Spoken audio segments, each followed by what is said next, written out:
Estamos en este programa, en esta ocasión vamos a hablar sobre el salario familiar y el ahorro, ¿no? ¿Qué cosa es el salario familiar? Bueno, eso es lo que vamos a averiguar ahora, porque hay familias que son ahorrativas dentro de su presupuesto, ¿no? Siempre ahorran algo, pero hay otros que viven al día en todo. Se gastan y después cuando vienen los momentos críticos, ahí viene la situación tremenda, ¿no? Entonces hemos invitado para nuestro programa a Raúl Mauro, él es economista de la Red Latinoamericana sobre Deuda, Desarrollo y Derechos. Y él nos va a hablar algo sobre esto y vamos a inicialmente vamos a preguntarle a él que nos diga algo sobre el salario familiar. ¿Qué podemos entender por salario familiar, doctor? Bueno, buenas noches, padre Montalbán. Muchas gracias por la invitación aquí a este programa. Y no existe en realidad un concepto delimitado dentro de nuestra sociedad sobre lo que sería salario familiar, ¿no? Lo que se conoce más bien es el término remuneración mínima vital, ¿no? Que está alrededor de los 550 nuevos soles.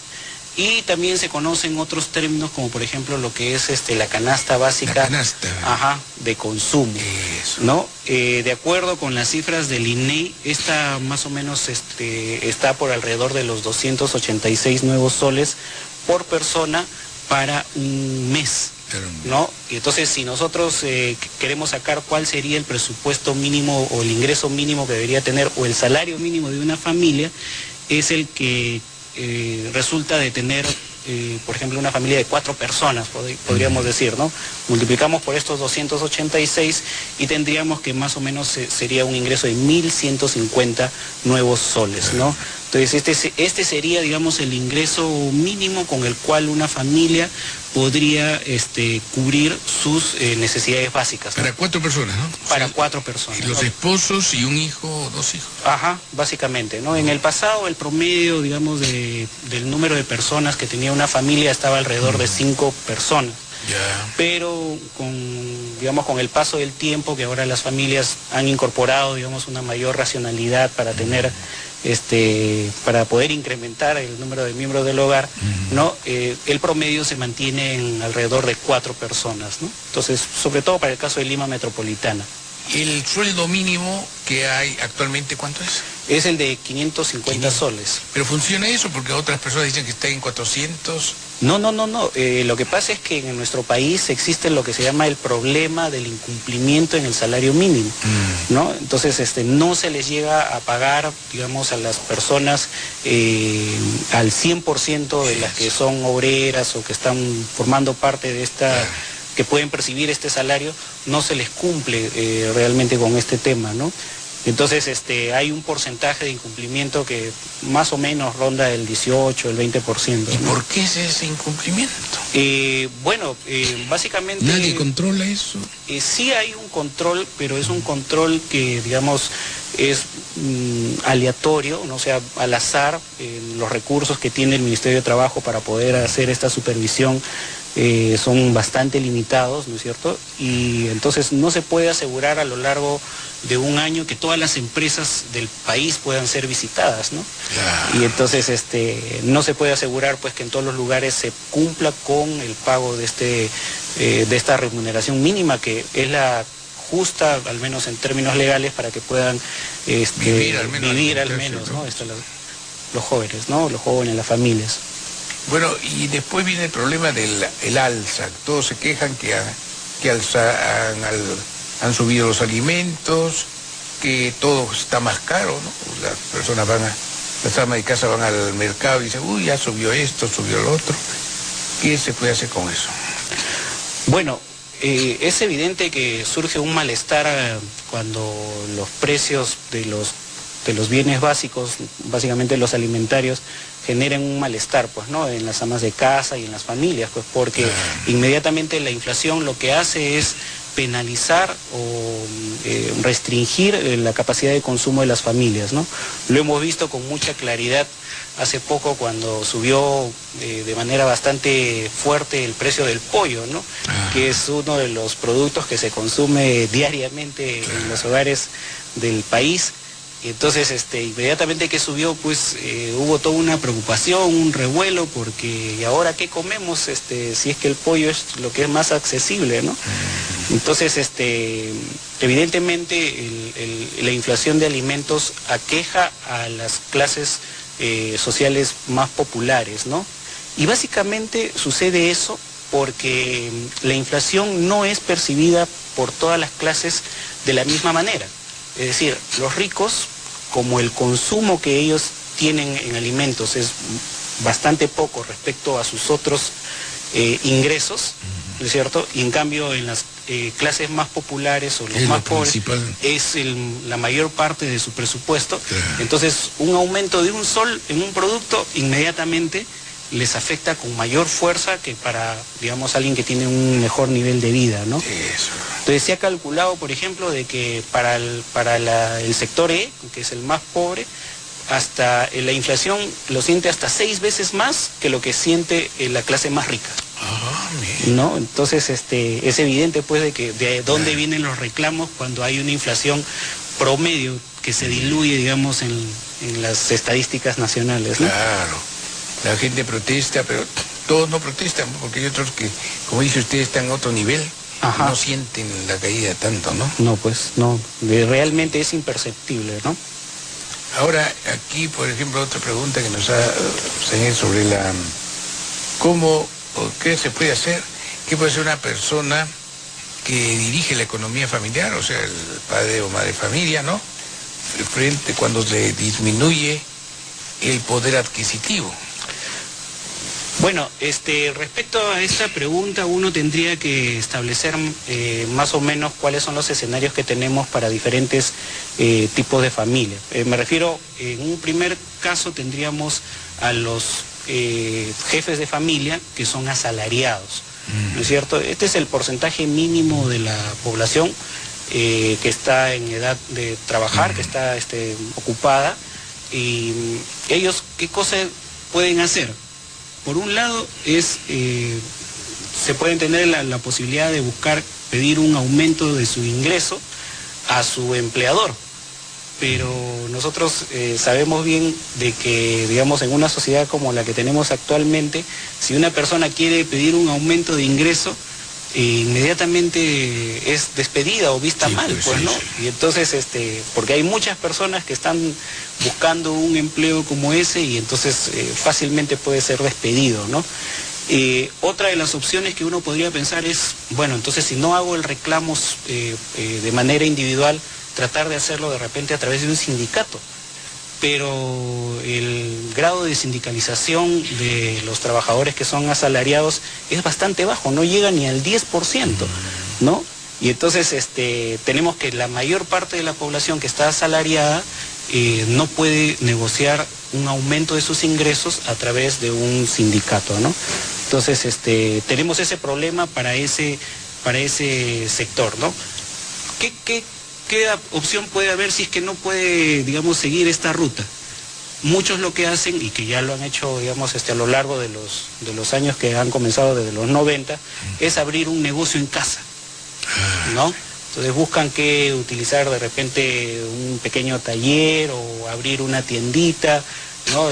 Para vender abarrotes o productos. Y entonces y buscar que alguno de los otros miembros de la familia trabajen allí mientras que el otro está trabajando en la empresa, ¿no? Y entonces poder aumentar de esa manera el ingreso de la familia, ¿no? Para poder compensar la caída de los ingresos que percibe el jefe de la familia. Otra de las opciones a las que se ha recurrido y que ha sido la más peligrosa en estos últimos años ha sido el endeudamiento, ¿no? Muchos se encontraban que de pronto los bancos comienzan a llamarlos, ¿no? Y entonces le ofrecen la tarjeta de crédito, no importa si gana 500 soles o 600 soles, usted con solamente el DNI va a tener su crédito, ¿no? Y entonces muchas familias se han endeudado y ahora tenemos una situación de sobreendeudamiento de las familias más pobres de nuestro país, ¿no? Y sé que se están viendo con este problema, pues, de que... Bueno, pero finalmente los mismos bancos serán afectados porque no les van a pagar. Sí, pues. pero probablemente con la lección que ya están dejando la crisis de Estados Unidos vayan a buscar algún apoyo de parte del Estado, ¿no? Ah, sí, pues. Porque es un problema, eso hoy en día está eso de las tarjetas de crédito por todos lados, ¿no? Sí. Y creen que por un préstamo ya están abriendo. No se dan cuenta de que todo eso hay que pagarlo. Pues, claro. ¿no? Bueno, vamos a tener una pausa y volvemos con el programa. Ok.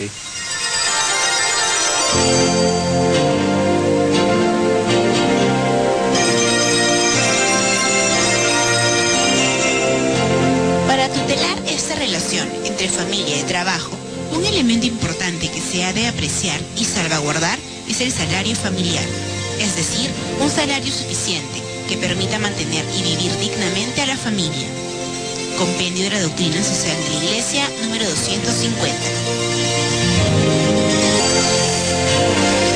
Amigos, estamos viendo pues en el programa tratando sobre el salario familiar y el ahorro, ¿no? Quiénes pueden ahorrar y quiénes no pueden ahorrar. El ahorro es algo necesario, pero pues también depende, es una educación, ¿no? Hay que formar a la persona.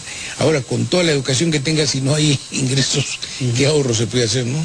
Sí, a propósito de lo que usted acaba de señalar de la educación y la relación que hay con el ahorro, está demostrado por varios estudios que se han hecho, digamos, en nuestra realidad nacional, sobre todo en Huancayo y también en Lima, de que el tener un mayor grado de educación incrementa la probabilidad de que la familia pueda ahorrar, ¿no es cierto? Eso se explica básicamente porque los que tienen mayores niveles educativos pueden acceder a mejores trabajos, ¿no es cierto? Y entonces pueden destinar algo para ahorrar. Pero no necesariamente el tener un mayor grado educativo explica el tamaño del ahorro. El tamaño del ahorro está determinado fundamentalmente por las familias que acceden a algún seguro de salud. O sea, ¿qué cosa quiere decir esto? Normalmente existe la idea de que en nuestro país, cuando se ahorra para afrontar algún imprevisto. Claro. Normalmente estos imprevistos tienen que ver con temas de salud, accidentes o enfermedades en general, ¿no es cierto? Entonces, y como no se puede, digamos, cuando no se puede recurrir a un seguro de salud, entonces los ahorros sirven para cubrir esa necesidad, ¿no? Ese imprevisto de consumo muy alto, ¿no? Entonces, las familias que logran tener un seguro de salud para la familia tienen recursos disponibles para ahorrar en mayor cantidad. Eso es lo que han descubierto los estudios que se han hecho en torno al ahorro familiar, ¿no? Entonces, la recomendación cae por sí sola, ¿no? Que tengan su seguro. Que busquen tener un seguro de salud para que puedan afrontar esas eventualidades, ¿no? Eso, pues.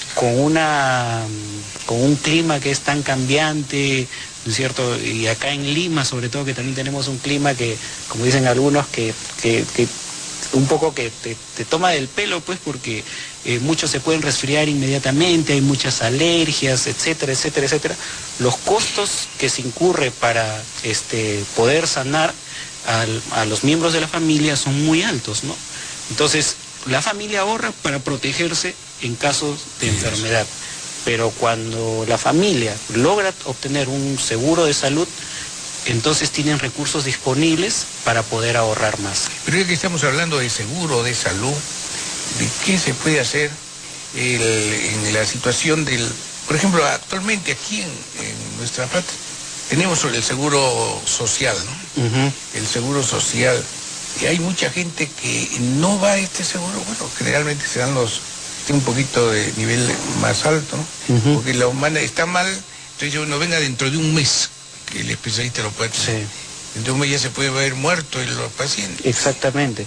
No, lo que yo le estaba señalando con estos estudios que se han realizado es que se pagan seguros que son de tipo privado, precisamente, ¿no? Entonces, y además estas familias se protegen doblemente, no solamente tienen el seguro privado, sino que también tienen el seguro, digamos, del Estado, ¿no? Y entonces, en caso que no pudiera funcionar uno, porque ya los costos son demasiado excesivos, entonces eventualmente podrían ir a la otra solución, ¿no? Pero la cuestión queda bastante clara, ¿no? O sea, la mayor capacidad de poder ahorrar está determinada por el hecho de tener un seguro de salud, también por tener un empleo, digamos, con un nivel remunerativo alto, lo cual es explicable, y como le estaba diciendo hace un momento, se ha demostrado que las familias que tienen un ingreso superior a los 1.300 soles son las que tienen una mayor capacidad de ahorro, ¿no? Entonces, y si recordamos lo que señalé hace un rato al inicio de esta parte, es de que las familias pueden asegurar sus necesidades básicas con 1.150 soles, las familias de 4 personas, ¿no? Entonces, y ya cuando pueden llegar a un poco más, hasta 1.300, un poco más, esos ingresos adicionales pueden destinarlo para el ahorro, ¿no? Ahora, lo interesante sería también discutir qué otros objetivos pueden ponerse la familia para ahorrar, ¿no? Lo que he estado revisando según las encuestas, lo que se señala es que básicamente las familias buscan que ahorrar para educar a los hijos, ¿no? Entonces, y eso es una apuesta segura para que la familia pueda crecer, ¿no es cierto? Y los hijos puedan ser, como dicen, incluso algunos comerciales han aprovechado muy inteligentemente esto, para que los hijos sean mejores que uno, ¿no? Entonces, efectivamente, ¿no? Las familias ahorran para educar a sus hijos. Ahora, los padres de familia, cuando quieren que sus hijos estudien, el pago de la universidad también es caro, ¿no? Sí. Hay universidades, claro, que son gratis, como la Universidad del Estado, pero yo veo que hay universidades que cobran tranquilamente cerca de 1.000 soles mensuales, o más. No, y hay colegios que cobran así. ¿Y cómo vive esa familia? Pues eso, son gente ya tienen que tener un nivel ya alto, ¿no? Claro, porque a duras penas le cansaría para la... Sí, no, sería muy difícil para una familia con los ingresos que estaba señalando para que puedan aspirar a un nivel educativo así para sus hijos, ¿no? Entonces, si hay colegios particulares, quiere decir que la economía familiar no está tan mal, ¿no? Si hay todo esto. Claro, lo que pasa es que hay sectores, ¿no es cierto?, en nuestra sociedad, ¿no? Hay los sectores A, B, C, D y E, ¿no es cierto? Entonces, los más populares están en el D y el E, ¿no? Los sectores ya como el C para arriba, como el B y el A, tienen promedios de ingresos que van entre los 3.000 y los 6.000 soles. Ajá. Y el sector A puede llegar incluso hasta los 12.000 soles de promedio de ingresos mensuales, ¿no? Y entonces, claro, es explicable por qué, digamos, estas familias sí llegan a enviar a sus hijos a estos centros de educación superior, que tienen estos precios. Ahora, las personas que no tienen salario, ¿cómo garantizan su economía o cómo funcionan? Pues, está hablando usted de los independientes. Exacto. Bueno, estas personas, la única cuestión que les queda básicamente es trabajar más horas, ¿no? Y de alguna manera esto les posibilita obtener algún ingreso adicional, pero eso les perjudica precisamente en el tema de la salud, ¿no? Se supone que el horario que uno tiene para trabajar debería ser de 8 horas de manera reglamentaria, pero sabemos bien de que actualmente en nuestra sociedad la gente tiene que tener, como se dice, 1.000 oficios, y 1.000 oficios que los tiene que desempeñar a lo largo del día. Entonces, la jornada de trabajo llega a extenderse hasta incluso más allá de las 12 horas diarias, ¿no? Y entonces, ¿todo por qué? Porque se busca poder tener un ingreso adicional, ¿no? Es la única opción que tienen muchas de estas personas realmente para poder mejorar sus ingresos, ¿no? Ahora el problema estaría en la creatividad de las personas, ¿no? Hay personas que fácilmente pueden idear algo para trabajar, para ganarse el sustento, pero hay otras personas que no se les da la idea, ¿no? Por ejemplo, una persona que ha estado siempre bajo un sueldo, ¿no? Que ha trabajado en alguna empresa, algo, no tiene costumbre de hacer cosas por sí mismo, ¿no?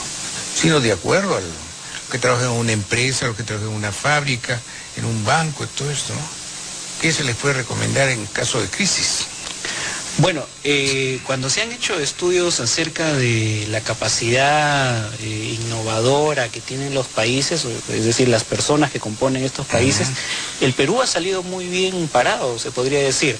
Es decir, los peruanos lideramos estos rankings de innovación en términos de los negocios que se pueden hacer en el área urbana, ¿no? Yeah. Entonces, y uno se puede encontrar cuando hace un pequeño recorrido por la ciudad de que hay miles de empleos realmente, o sea, de diferente naturaleza en torno a servicios y bienes que son ofrecidos, ¿no? El problema es de que digamos, este sector rápidamente, por cualquier nuevo producto que aparece o nuevo servicio que aparece, rápidamente se satura. ¿A qué me refiero con saturación? Por ejemplo, cuando aparecieron el negocio de los celulares, ¿no? Los primeros negocios que aparecieron, bueno, vendían los celulares pues a un costo bastante, a un precio alto, ¿no es cierto? Pero poco a poco, de un momento a otro, mejor dicho, miles de personas comenzaron a vender celulares y entonces ese negocio inmediatamente bajó su remuneración, ¿no? Lo mismo sucedió también, por ejemplo, cuando se liberalizó el tema del transporte con las combis, ¿no? Unos pocos comenzaron con el tema de la combi para transportar a los pasajeros e inmediatamente se llenó Lima de combis, ¿no? Y el precio se vino abajo. También los taxistas es otro caso, ¿no? Los taxistas eran no tantos como son ahora y de pronto se llena ese sector. Otro caso, las cabinas de internet, ¿no?